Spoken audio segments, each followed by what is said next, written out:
Imagina aí o sofrimento dela. E ela contou, tem um detalhe, tá? Que desde os 15 anos a filha começou a beber, logo ali na sequência começou depois a dar trabalho também com drogas, e aí chegou a esse extremo. Vamos bater um papo sobre esse assunto? Vamos lá. Aqui no nosso estúdio eu recebo o advogado criminalista, Dr. Rivelino Amaral. Muito obrigada pela sua participação. E Letícia Santana, que é psicóloga e também vai contribuir com a gente com esse assunto. Mas primeiro, doutor, eu queria que você explicasse para a gente qual é o entendimento da justiça em casos como esse, em que a pessoa comete um crime sob o efeito de álcool. Então, na verdade, a lei, ela diz que quem está sob o efeito de álcool, de droga, não se exime de responsabilidade, né? Se a pessoa estiver nervosa, se ela perdeu o controle, se ela bebeu sem ser obrigada a beber, ela não tem nenhum benefício da lei. Então, mesmo que seja um dependente químico, por exemplo? Mesmo que seja um dependente químico, se ele estiver sob o efeito de droga, sob o efeito de álcool, a lei não vai eximir a responsabilidade dele. Existe, entretanto, a possibilidade dessa pessoa, por exemplo, não entender o caráter ilícito. Se ela tiver um problema mental, aí ela não é punida pelo Estado. E como sabe-se se essa pessoa tem um problema mental? Ela é submetida a uma perícia médica. Instaura-se no processo um chamado incidente de insanidade mental, ela é submetida a uma perícia médica e aí um psiquiatra vai dizer se ela tinha condições de entender o caráter ilícito da ação à época dos fatos ou não. Se ela não tinha capacidade de entender por conta de uma doença, de uma deficiência mental, de uma doença qualquer, ela não é punida pelo Estado. Ela pode ser submetida a um tratamento ambulatorial, por exemplo, ser internada em um hospital psiquiátrico. Se não ficar comprovado isso, a embriaguez involuntária, o uso de droga não exime responsabilidade de ninguém de cometimento de nenhum tipo de crime. Então, essa pessoa, por exemplo, ela pode ser responsabilizada e punida por cometer o crime de homicídio qualificado tentado, né, porque ela quase tira a vida dessas crianças, de ter ateado fogo, crime de dano. Então, quer dizer, a gente tem uma pena, segundo a legislação, de mais de 60 anos para esse tipo, para esse fato que ocorreu. Letícia, a gente sentiu na fala dessa mãe um ar de decepção. Decepção com tudo que a filha fez com ela, não só nesse desfecho que teve, mas também ao longo dessa trajetória, do envolvimento dela com o álcool, né? Como que uma mãe lida com esse sentimento em relação a uma filha? Porque quando a gente fala desse amor, a gente imagina algo eterno, né? Mas tudo tem um limite também, né?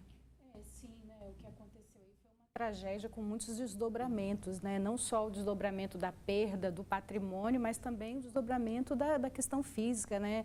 Tem crianças que estão internadas, né? A própria vida ali foi colocada em questão e a gente, junto com essa mãe, né, compactua também dessa dor e dessa decepção, porque a decepção é um sentimento quase de finitude, né? Então, se colocou uma expectativa em cima de algo e essa expectativa ela não foi atendida. Então, é uma mãe que está muito atravessada pela dor do momento, né? A gente não sabe o que vai acontecer depois, mas fica bastante claro para a gente, na fala dela, essa decepção frente a esse prejuízo de uma filha que talvez até houve até um investimento afetivo, uma primeira chance, segunda chance, terceira chance, né? Então, a gente precisa realmente acolher essa mãe e, dentro das possibilidades dos recursos, também oferecer ajuda para que ela consiga também se reerguer, né, Roberto? E esse caso nos traz vários pontos que a gente pode debater e levar de alerta para o pessoal de casa. Vamos lá, vamos voltar um pouquinho ao tempo. A menina começou a beber ali por volta dos 15 anos. A gente conversou com a mãe hoje, antes de iniciar o programa. 15 anos. Né, a gente vê as consequências desse envolvimento tão precoce e aí aos 26, ela grávida de um bebê continua fazendo uso do álcool, né? Olha a que ponto essa dependência química pode chegar. Sim, e a gente até em alguma entrevista, a gente também já trabalhou até dados estatísticos que mostram que os jovens eles estão bebendo cada vez mais jovens, né? Então existe um aumento de uma média aí na faixa etária dos 12 a 15 anos, um aumento do consumo do álcool, sendo uma droga lícita, muitas vezes ele tem acesso, apesar de não poder, né, pela lei diretamente comprar, mas às vezes tem acesso dentro da própria casa. E a gente sabe que o álcool acaba sendo uma porta de entrada para muitas outras drogas. Que foi o caso dela, né? Exatamente. E aí, quando você começa a fazer um uso prematuro de uma droga que interfere tanto no seu desenvolvimento cognitivo, tanto no seu desenvolvimento físico e mental, também te coloca numa situação, em várias situações de risco, cada vez mais cedo, né? A gente também já conversou sobre a impulsividade da adolescência, o álcool também tem essa potência. Então, a gente sabe que gravidez na adolescência, abortos, aumento da criminalidade estão muito associados ao consumo de álcool nessa faixa etária, né? Agora, Rivelino, embora tenha acontecido ali o momento em que nos dá a entender que depois que ela ateou fogo, que ela se deu conta do que fez, a gente também sabe, pelo que foi levantado, que não foi algo acidental, né? Então, de que forma que a justiça coloca esses dois pontos na balança? Ok, ela ateou fogo, mas acho que em algum momento ali ela deve ter visto assim, caramba, o que eu fiz?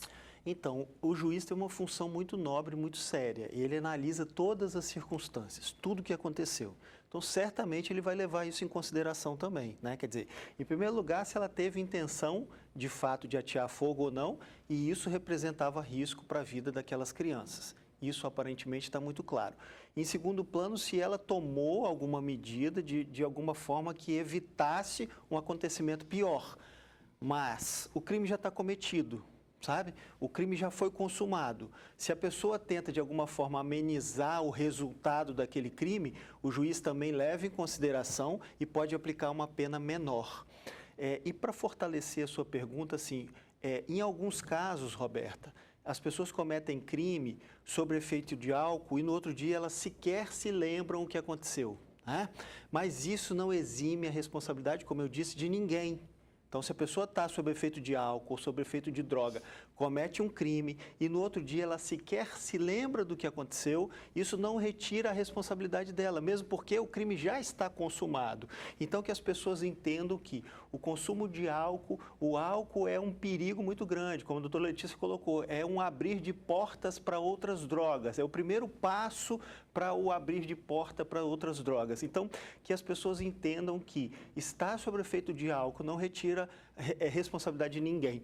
Tanto é que, se a gente observar, o Código de Trânsito, inclusive, ele aplica a pena mais severa para quem dirige sob efeito de álcool. A punição é, inclusive, maior. Então, não pensem as pessoas que, eu não me lembro do que aconteceu. Não se lembrar do que aconteceu não tira a responsabilidade criminal de ninguém. Mesmo se a mãe perdoar, mesmo se os filhos perdoarem, nada Não, porque disso. é uma ação do Estado, né? Quer dizer, o Estado fica tentando proteger as pessoas e crimes dessa natureza, eles refletem negativamente na sociedade como um todo. Então, o Estado dá as respostas, quer dizer, ele interfere nas relações das pessoas, nos fatos que aconteceram e julga. Para servir, inclusive, de modelo para as outras pessoas também. Então, não é a mãe que fala, eu quero que tenha ação ou não quero que tenha ação. A ação é do Estado. Perfeito. Agora, nessa história toda, a gente também se pergunta a respeito das crianças, né? Como é que ficam as crianças, por exemplo? Agora, essa mãe está presa. Certamente a guarda fica com a avó, com quem for mais próximo, certamente com essa avó, até que se defina o que aconteceu. Inclusive, Roberto, se essa pessoa é uma pessoa também que tem plena consciência das coisas, pode ser que ela esteja doente, que ela seja uma doente mental, enfim. E como se comprova isso? O juiz vai submetê-la a uma perícia médica, porque é o médico que vai dizer isso, e aí ele vai analisar. Certamente isso deve acontecer nesse processo, porque não é comum uma mãe fazer uma coisa desse tipo, né? Quer dizer, atear fogo com criança dentro, ela grávida, quer dizer, colocou em risco a vida dessas crianças. Então, certamente essa pessoa vai ser submetida a uma perícia médica para constatar se ela tinha entendimento do caráter ilícito da ação. Outro ponto, uma grávida fazendo o consumo de bebida alcoólica. A gente sabe que isso pode trazer várias consequências para esse bebê, né, Letícia? Assim, além das consequências no próprio desenvolvimento da criança, né? A gente sabe que nos 3 primeiros meses a criança está ali numa fase totalmente o feto está ali numa fase de transformação, então esse álcool ele vai ali atravessar e vai interferir nesse desenvolvimento. E também, se a gente for pensar depois no nascimento dessa criança, inserida dentro desse contexto, onde o álcool, o alcoolismo, o uso de outras drogas se faz presente nessa criação, o desenvolvimento dessa criança também fica muito comprometido, né, Roberta? E isso mostra também que, querendo ou não, a gente não pode negar isso. Essa mãe, essa jovem de 26 anos, ela também precisa de ajuda. Precisa. E assim, a gente está falando do caso aqui de uma forma um tanto superficial, como o doutor Ribeirão falou, a gente não sabe do histórico dessa mãe, dessa família, mas todos os elementos desse caso precisam de ajuda. A mãe dessa jovem, a própria jovem, as crianças em questão, então todos estão num ambiente de muito risco, de muita vulnerabilidade, precisam sim de uma orientação e de um acolhimento psicossocial, né, Roberto? Olha só, tem um comentário aqui da Jana Oliveira, aqui no nosso Facebook. Boa tarde.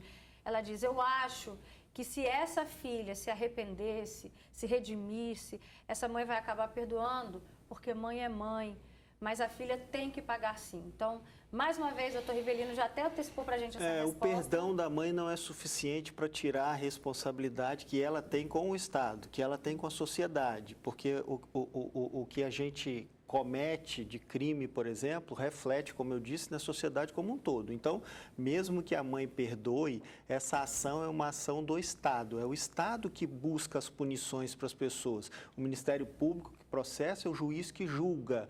Então, na verdade, o perdão da mãe não é suficiente para absolutamente nada. O arrependimento da pessoa, dela, por exemplo, se alguém comete um crime, se arrepende, tenta de alguma forma, como eu tentei explicar, diminuir a gravidade, isso é levado em consideração, a pena é diminuída. Embora o crime tenha sido cometido, mas a pena é diminuída. Mas o perdão da mãe não reflete em absolutamente nada no processo. Também tem outro comentário aqui da Maricilda Borges, julgar é fácil, agora entender que é o difícil, lamentável tudo isso, que Deus ajude essa mãe em todas as formas, né? Principalmente a mãe da mãe, né? A mãe da que está grávida, que agora ela precisa de doações.